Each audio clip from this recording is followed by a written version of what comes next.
Hey, so it's me, Beck, and today I want to talk about Melanie Martinez.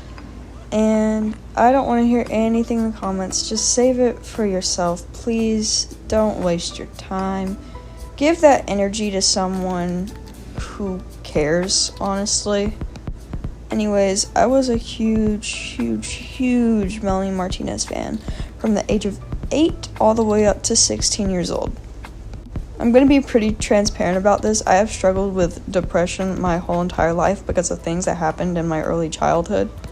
And I found myself relating to and finding comfort in Melanie's music and aesthetics and music videos and everything like that. I always loved the metaphors that she used and how they were wrapped up in like this cutesy, like wrapped up in a bow is how I'll put it. I think one of my favorite metaphors, for example, is the one she uses in the song Strawberry Shortcake.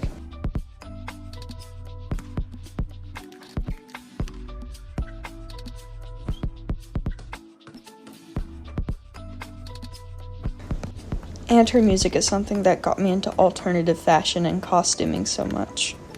To sum it up, basically, Melanie and her music is someone and something I've always found comfort in. And I know a lot of other people who feel and felt the same way. However, in recent years, stuff has been brought up that has honestly been heartbreaking to me, especially because of what Melanie Martinez's music is about and the message that she spread to me when I was going through some of the hardest times in my life. I'm going to start off with the Timothy situation and the SA allegations. Me, personally, my personal opinion is that Melanie is guilty. Here's why. People don't just accuse someone of essaying them in order to get their fan base to attack them. It's very rare that ever happens, if it ever does. When someone is essayed, they hold a lot of shame with themselves. There's this embarrassment that just eats you up from the inside out. And the guilt is so strong that it's nauseating. So I find it highly unlikely that they would just come out and say this, and it just be a trick to get more followers or something. And for it to resurface several years later after it ruined their career. You know, when people lie, there's often inconsistencies, or if somebody lies for attention, it's going to die out. They kind of lose interest in it over time, but this is like a 5-year time span that these allegations have been going on. Also, I want to clarify, if someone has inconsistencies in their story, that does not automatically make them a liar. If someone has gone through trauma, it can affect their memory or just their ability to recall the situation. Also, the fact that other people claim that situations similar to what Timothy claims happened has happened to them as well. And I've seen so many fans saying, well, if it happened, then why didn't you go to the police? Why didn't you have it investigated? Why didn't you tell someone? Melanie Martinez, hold on, let me look up her net worth real quick. $8 to $12 million, along with being famous and having a cult following. Can you tell me how someone is supposed to win against that in court? Can you explain to me why you would think someone could beat that or have the potential to? I know this is the very, sad truth, but it is the truth. They can't. There are too many things working in the offender's favor. The biggest thing is money. People like money. Therefore, people who have what the people want get what they want. Biggest example of this is Donald Trump. He has had so many people come forward and accuse him of essaying them. And I'm from the South, so all the time I hear, well, if that happened, then why didn't they tell somebody sooner? Why didn't they say it, 20 years ago when it actually happened? Why are they just saying it now? They're just trying to mess up his run for president. Realistically, do you really and truly think someone is going to beat a billionaire in court. A billionaire who has political connections. He has connections to get the strings pulled any direction he wants. I imagine the thought process that these people have is, why even try? There's no point in wasting all that time and money just to get nothing out of it in the end and constantly be ridiculed. I believe why people are against coming out of it so much beforehand and all of a sudden is because they think that maybe they can stop something bad from happening by sharing their past experiences with this horrible person, that they can save others from what happened to them. And that's exactly the reason why I always want to believe the accuser first before I believe the accused. I'd rather believe a quote-unquote liar than a rapist. Because, a liar won't ruin someone's life permanently. It can be uncovered. A lie can be uncovered. Rape, that ruins someone's life. It has a huge permanent effect on someone. So when these allegations resurfaced and I was old enough to really understand it, that's what was so heartbreaking to me because, Melanie's music, it has a lot of undertones to that, and the music really describes how that can feel, or how child abuse can feel. Hey, so this is Editing Beck coming in for just a minute. Melanie said that Timothy never said no. The real question is, did they ever say yes, or I like that, or anything among those lines? Just not saying no isn't consent, and I hope everybody learns to know that. Because it is so very important. Anyways, back to your video. I remember the first song I listened to by Melanie Martinez was Soap when I was in the 3rd grade. And was it because it was trending on Musical.ly? Yes, it was, but it was 2016, so yeah. I listened to it non-stop, and to this day it is still one of my favorites.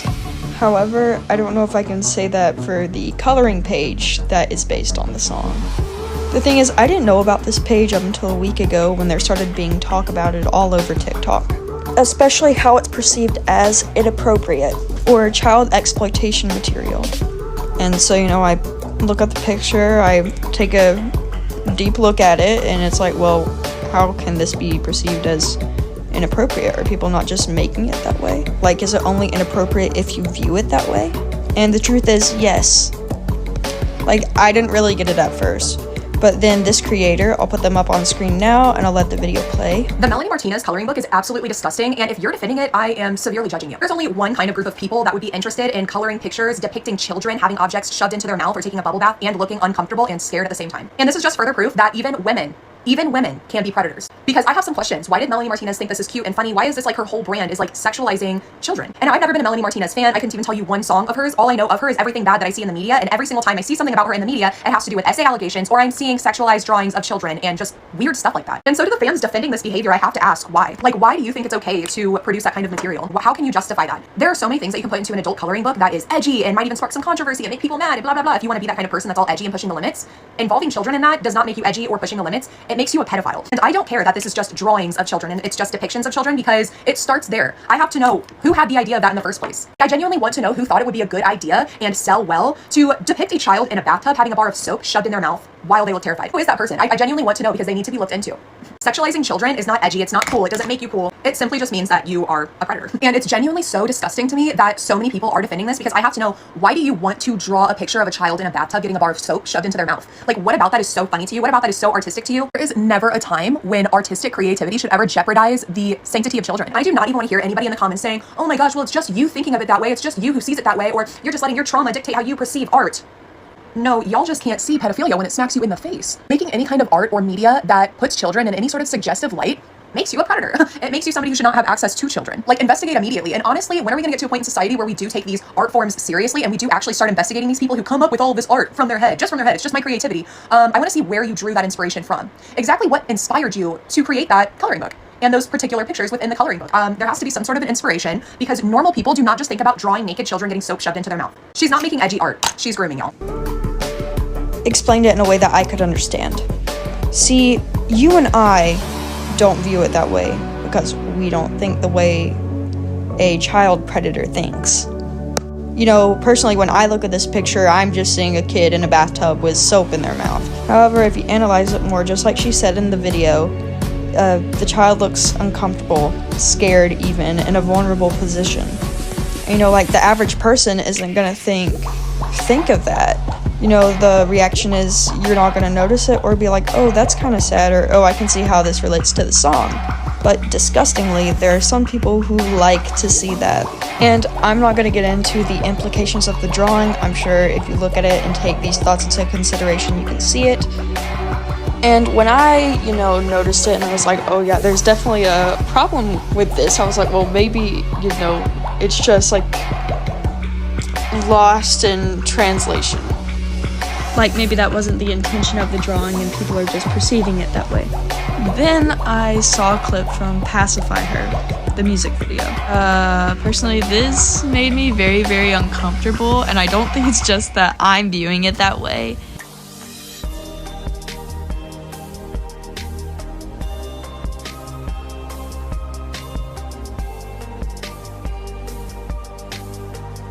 And from research that I've done, I'm pretty sure Crybaby is supposed to represent an actual child. There's so many ways to show metaphors without playing a character. In this way, you could have implied it literally any other way than maybe actually showing it. Along with the out of scene, Melanie popping in every other second or so, that made me very uncomfortable. There's a way to do these types of things, like in K-12, for example, it's obviously, they're supposed to be kids in high school, I guess, teacher's pet. I feel like that's done okay. It's not nearly as bad as this.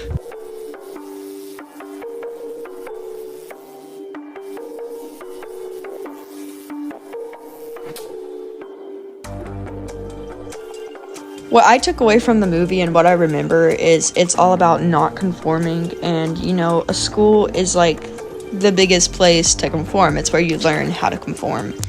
What I noticed in the movie, it's more about being preyed upon whenever it talks about anything in sexual terms from what I remember. It's been a couple of years since I watched it, so don't take me up on that. Rather than the movie just straight up sexualizing minors. Melanie Martinez's music videos are more than uncomfortable to watch, and going into talking about live performances, personally for me, it's hard for me to view her as a child character because she looks like an adult and is an adult, if that makes any sense. But when you do take that into consideration, the dances are really weird with how suggestive they are.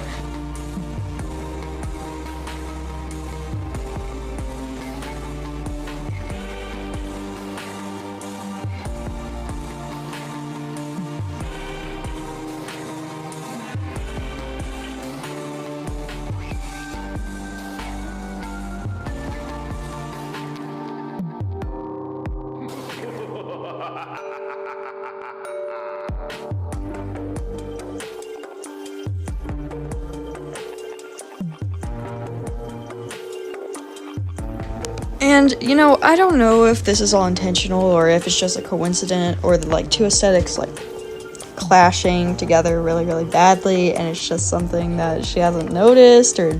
Hey, so, editing me again. You can't really not notice this. It's most definitely intentional. Either she's ignorant or she knows she's profiting off of child likers. I feel like that is most, possible. Doesn't exactly care about. And that's what I'd like to believe. However, I found some questionable pictures from, I guess, they look like they're around 2018. I think I can show them up on the screen, so YouTube, please don't take my video down. These pictures kind of tell me different. They're very weird and uncomfortable to look at. I don't think I'd go as far as calling her herself a child predator, but I definitely feel like she could be profiting off of those that are. Because I feel like these things the pictures that I just showed on the screen and stuff like that, I feel like they definitely go into the category of like lolly bait and age play. And yes, I'm a kink shamer. I think age play is weird as fuck. You're weird if you do that.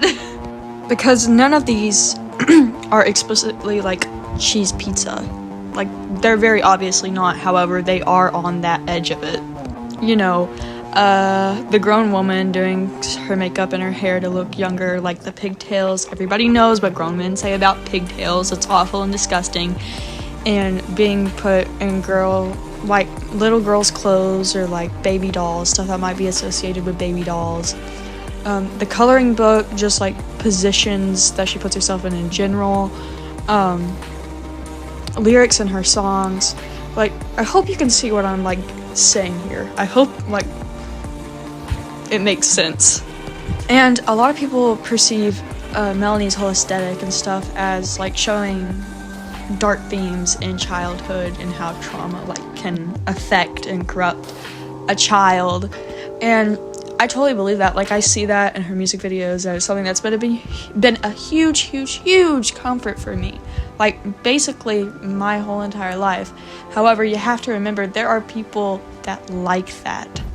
There are people that get off to imagining that they ruin a child's whole perception of the world. Again, I don't know if I'd go as far to like call her a child predator or a groomer. Like, maybe it's unintentional. However, I severely doubt that. You know, maybe it started off she was ignorant when she was younger, but then she started profiting off of it, so, you know, she never really cared to change it. But I definitely feel like there are people who see this and they enjoy it, and it's that childlike or bait, or can come across as that. She definitely is a predator of some type. And that's one of the reasons why I described it as heartbreaking when I found out about these allegations and really paid attention to them, because like her whole thing is about that, like being against that and like showing how it feels to be in that situation, because where words fail, music speaks. Overall, I feel like she's most definitely a weirdo, a creep who profits off of other creeps, because since when is that new? Also, I feel like people, like her herself seems to put herself on a pedestal that she's like so generous and stuff, or like really gets people and understands people. But she charges like, how much was it? Like $50, $100 for a perfume set, or like a single thing of perfume? Who is paying that much for that ugly thing? I'm sorry, but I hate the new like alien thing. That's when I like stopped listening to her music before I even like really like when the allegations came back up. I was like, oh fuck no, I'm out of here. This is too weird for me. I do not get this. I don't like this aesthetic. This is stupid. Like, no offense if you're into that. Just personally, it's not my thing. And it feels like it varies too much from her brand for her to still get like business from the same fans. Like, I hope that makes sense. I feel like there should have been a smoother transition instead of such a radical one. Oh my gosh, I sound like a Republican. Ew. But yeah, I think her marketing sucks. I think she sucks. I think majority of her fans suck. We're going into her fans. A lot of them are young children or people that have grown up with her. And the thing is they've seen this over and over and over again. And I'm one of those people. Like, I became a fan when I was around like 8 or 9 years old. And, you know, at first I was like, well, this doesn't seem weird. This is just Melanie Martinez. Like, this is just her thing. But now that I'm older, like, I'm almost an adult. I'm gonna be an adult in 9 months. I'm looking at this and I'm like, ew, this is really icky. Like, what is this? Why is a grown woman portraying these situations of children being put into these situations? And I don't want to hear, well, it's not actual children. It's not real. Oh my gosh, I'm gonna make a whole video on why that doesn't matter. That'll probably be in the next video, because I cannot stand that excuse. It's so stupid. Like, you should just go ahead and tell the class how you support pedophilia. Like, it is not normal to not be disgusted by something just because it's not a real child put in that situation. Well, it doesn't look realistic. I don't care. I actually don't give a fuck. The thing is that in order to make a story like that, you have to put these child characters into that scenario in your mind. Do you understand how that's weird? And the thing is, these situations in Melanie's videos, music videos or music in general, coloring books, whatever, can be shown and done in so many different ways that don't have to be like this, like Melanie Martinez flashing Blue Boy, or whatever his name is, Crybaby flashing Blue Boy. There are so many other ways to create that scene and then still have those themes. I guess it did not need to go that far. You can always imply stuff. I cannot. The main issue here is I feel like she needs to go into more metaphors than just putting child characters into these situations. Because, yeah, no. Like, I'm gonna use another coloring page as an example, the one with, like, the ice cream truck. Could have been done differently. I don't necessarily see it as, like, immediately, like, it doesn't do, like, alarms in my brain when I see it, but, like, the more I analyze it, I see how it could be alarming to some people. Like, here, I'll do a mock-up sketch of it and show it on screen. Like, could have just shown someone menacingly in the ice cream truck, like the wolf menacingly in the ice cream truck, and then it handing Crybaby, like, ice cream or something, and her, like, reaching for it, like, on her tippy toes. Like, I feel like that could have, like, been enough, because could have been intentional, could have not been intentional. The placement of the ice cream and the original photo is a little weird. But, yeah, if you're a public figure, then you're responsible how people view you, and you have to be careful with what you do, because you influence people very easily, and you can influence people to think that this is normal when it's not. Yeah. Anyways, I'm gonna go ahead and end the video. I hope this at least made a little bit of sense. I filmed the 2 parts a week apart, like, exactly. So if there's like a voice change somewhere around the 15-minute mark, that's why. Also, please don't send hate to anyone in this video. I was simply just giving credits. I'm not saying to go hate on them. Anyways, I hope you guys enjoyed this video, and I'm sorry it's kind of rushed to be put together. But I'm really glad you stopped by and watched. Bye bye.